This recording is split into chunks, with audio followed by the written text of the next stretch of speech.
দুই ওপেনারের বিদায়ের পর বাংলাদেশের ক্রিকেট ভক্তরা ভরসা করেছিলেন মুমিনুল হক ও মুশফিকুর রহিমের উপর। অভিজ্ঞ এই দুই ব্যাটারও প্রত্যাশা পূরণ করতে পারল না। দুজন খেলতে চেয়েছিল মারমুখী হয়ে, ফলাফল যা হওয়ার তাই হলো।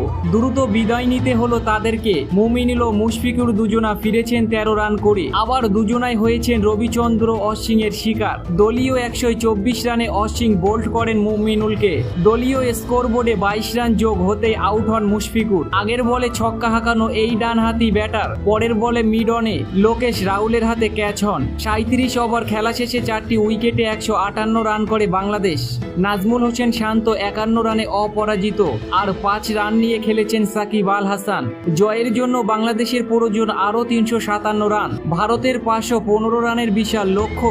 জবাবে দ্বিতীয় ইনিংসে ভালো শুরু করেছিল দুই ওপেনার জাকির হাসান ও সাদমান ইসলাম। 62 রানে জুটি গড়েছিল তারা, কিন্তু 17তম ওভারে জসপ্রীত বুমরার বলে তৃতীয় স্লিপে যশস্বী জয়সওয়ালের হাতে ক্যাচ হন জাকির। 47 বলে 33 রান করে ফেরেন বাংলাদেশের ওপেনার। পিচে সেট হয়ে আউট হয়ে গিয়েছেন ওপেনার জাকির। তার দেখানো পথে হাঁটলেন আরেক ওপেনার সাদমান ইসলামও। 68 বলে 35 রান করে রবিচন্দ্র অশ্বিনের বলে মিড উইকেটের উপর দিয়ে শুভমান গিলের হাতে ক্যাচ দেন তিনি। দলীয় 86 রানে দ্বিতীয় উইকেট হারায় বাংলাদেশ। এর আগে আজ শনিবার 3 উইকেটে 81 রান নিয়ে তৃতীয় দিনের খেলা শুরু করে ভারত।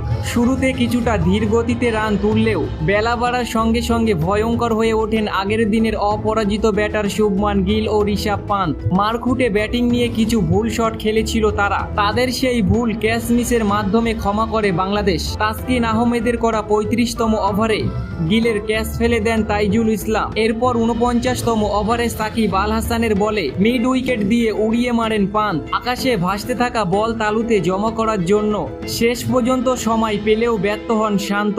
জীবন পেয়ে পান্থ ও শুভমান গিল দুজনায় সেঞ্চুরি হাঁকান। চতুর্থ উইকেটে 167 রানের বিশাল জুটি গড়েন ঋষভ পান্থ ও শুভমান গিল।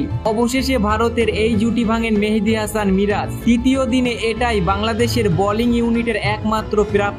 সেঞ্চুরি হাঁকানো ঋষভ পান্থকে নিজের হাতের ক্যাচ বানান ডানহাতি টাইগার স্পিনার। 128 বলে 109 রান করেন ভারতীয় উইকেট রক্ষক ব্যাটার। 13টি চারের সঙ্গে 3টি ছক্কা হাঁকান তিনি। 4 উইকেটে 287 রান করে দ্বিতীয় ইনিংস ঘোষণা করেন ভারত। এতে স্বাগতিকদের লিড হয়ে যায় 514 রানের। রোহিত শর্মার ইনিংস ঘোষণা করার সময় ক্রিজে ছিলেন শুভমান গিল ও লোকেশ রাহুল। গিল 119 রানে ও কে এল রাহুল খেলছিলেন 22 রানে।